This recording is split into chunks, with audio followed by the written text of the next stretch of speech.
Well, hi everyone.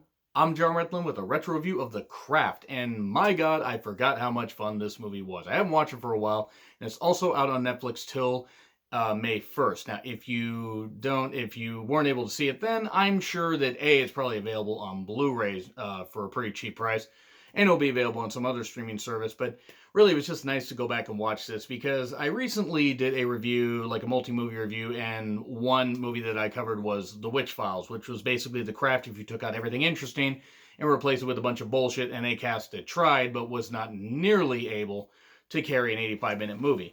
With this, you have Robin Tunney playing Sarah. She's the innocent one. You have Nancy, played by Fairuza Balk. She was the more gothic and more evil one. You have Bonnie, Neve Campbell. This movie made me fall in love with Neve Campbell. I absolutely love her. Absolutely love her.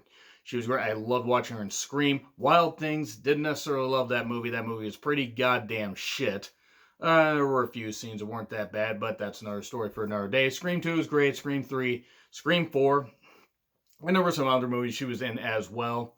And also, Rachel True, she played the character Rochelle. Weird thing about this, I took a look at the actors' ages, and the crazy thing is, they all kind of look like they should have been, just around old enough to be in either late high school or early college, because they went to an all Catholic college and all school uniforms and all that stuff. But Rachel True was 30 years old when this movie came out. And just that kind of blew my mind because I'm looking, I go, she doesn't even look close to it. Also, Skeet Ulrich is in this. He plays a character named Chris Hooker. He is going to make his own school with blackjack and hookers. He also treats women like they're hookers and like they're disposable, and that factors in here a little bit later. The soundtrack's great. The feel of it, it's so goddamn 90s. It's so goddamn cheesy. The only thing that did not age well about this, and even at the time, were the special effects. The special effects weren't even cutting edge at that time. You could tell this movie did have a low budget, and it's kind of laughable looking at some of these special effects. I'm like, oh, we're supposed to be scared or whatever. No, you really can't do that. You really can't laugh. You really can't do anything but laugh at these. But there are so many more positives than negatives with this. The dialogue, everybody's having a whole lot of fun with this, and the actresses seeing where they would go in their careers. Even though I can't recall too much stuff that Rachel True did after this, so please leave in the comments if there's other stuff I should check out from her. Because it seemed like everybody else was kind of in other movies, including Skeet Ulrich, and she was like the one out of like the main cast that seemed to just seemingly not go anywhere, or at least like not like rise up and do a whole bunch of stuff. Did something bad happen to her? I hope not. But with this, you have Sarah, Robin Tunney's character, moving to a new town, and she befriends three girls that turned out to be witches, and they need a fourth to complete the circle because all these squares make a circle, all these squares make a circle, all these squares make a circle. And well, if you get that reference, that is, I absolutely love you guys for it. So with this, they develop their powers. Neve Campbell's character has some horrible burns.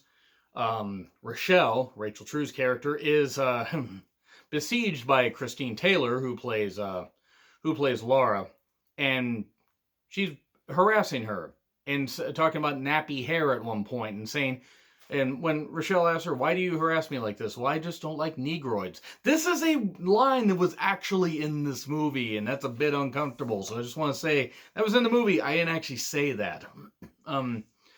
And for a bit, there was this weird homeless guy that kept, revealing his snake to Sarah. Have fun on seeing that. He was also actually carrying a snake with him and trying to get to her, and then got hit by a car because she willed it and everybody else willed it because he was harassing her. And also, that was a pretty scuzzy city that they were in. I mean, pretty scuzzy part of the city, at least, despite it also a very movie set like. It felt like, they had all these nice parts, and then they had this like one CD part that they just repeated over and over, so the characters could walk through it and see all these homeless people. I'm not saying homeless people are seedy. I'm not saying that, but it's just, it seemed kind of like weird they just put these characters there and just a way to fill the plot. But that being said, this movie was a whole lot of fun. There were some funny lines. There were some questionable lines, like Nancy, Fairuza Balk's character, not Chris Benoit's wife, because Nancy did not meet the end with a phone cord. Anyway, she talks about, Manon, the devil, so to speak. It's like you take him into you, he fills you. Have fun on seeing that. Have fun on seeing the devil filling you. And then, of course, the most quotable line, stuff that's in GIF form all over. Bus driver says, watch out for the weirdos. We are the weirdos, mister. I mean, there you go. That's pretty much it. Nancy does end up turning evil because she uses her powers like for the dark side. You've turned to the dark side, yes. So you turn to the she turned to the dark side. Sarah doesn't really want to embrace her powers because she lost her mother. Her mother died giving birth to her, and her mother was a witch. And Sarah's also tried to slit her wrists. There's some other stuff. And again, you got Neve Campbell's character. She's got scars on her, got burns from an accident or from birth. I don't remember if they exactly went into that. I might have just totally skipped out on that, probably because, I just still have the biggest crush on Neve Campbell. But, she eventually loses her scars because she wishes them away. Rochelle wishes for people to stop hating her. And then also, Christine Taylor starts losing her hair, which is kind of amusing because she was a bully and she got, it back times 3.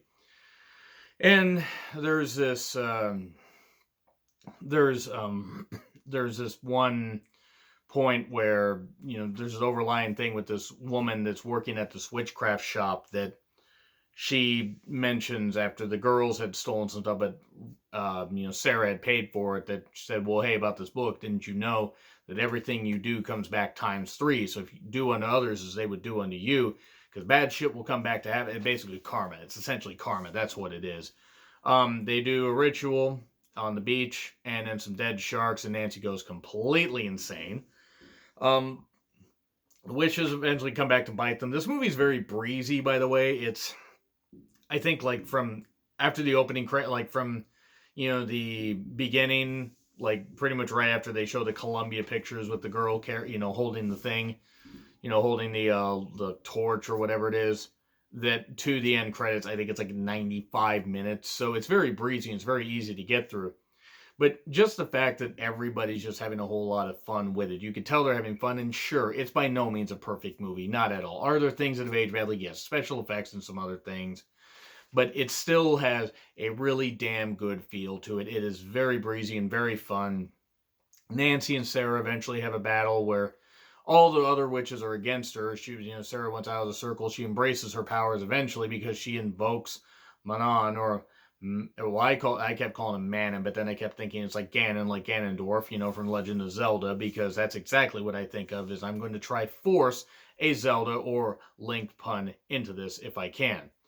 Boy, I had to cover about 5 city blocks to get that. So near the end, they're battling, stuff like that. Skeet Ulrich's character has already been taken away because he falls in love with Sarah because she just wants him to like her.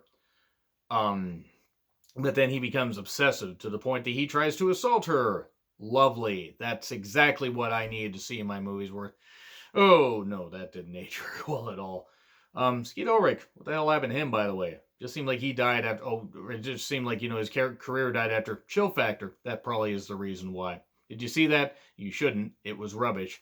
So he gets dispatched because Nancy gets drunk with power, and eventually it turns out Sarah embraces her power. She fights back against all 3 of them. She gets rid of Bonnie and Rochelle because she makes them see the stuff. Rochelle losing her hair, Bonnie having her scars back all over her face, even though they're not there, and they leave. And then Sarah and Nancy have their battle and everything, and Nancy's just going absolutely insane because she's trying to control somebody she can't control, because eventually the dark side will eat at you. If you use your powers for good just to take care of evil, then it won't eat at you. You can control it. And Nancy couldn't do that. Even when she was trying to basically save her mother from an abusive relationship, Nancy got way, way too cocky. And then they had a fight scene, and eventually Nancy gets kicked into a mirror. She gets taken to a mental hospital. And then Sarah's talking to Rochelle and Bonnie and saying, hey, it's like, well, no, I don't have any more powers. And so she probably doesn't have any powers left, is what they were actually saying. But then she makes a storm happen and this tree branch falls. It's like, oh, you better be careful. You don't want to end up like Nancy. And then she's all, crazy and everything in a mental institution because she no longer has her powers. She was too drunk with them, and that's basically where it ends. She says, I'm flying, I can feel them in me. And I think it was hinting at a sequel, and they never did one, and I know they're probably going to remake this at some point whenever Hollywood gets back to making movies. But this was Sure, it's by no means a perfect movie, but it's a very fun movie. So I enjoyed it. I would love to know what you guys think of The Craft, and I'm also going to be reviewing The Faculty, Jennifer's Body, and other stuff like that. Stuff either in my collection or on streaming. So let me know what you guys think. Agree, disagree, what I said. Like, share, subscribe, Twitter handle in the description. I'm John Retlin. I'll see you soon.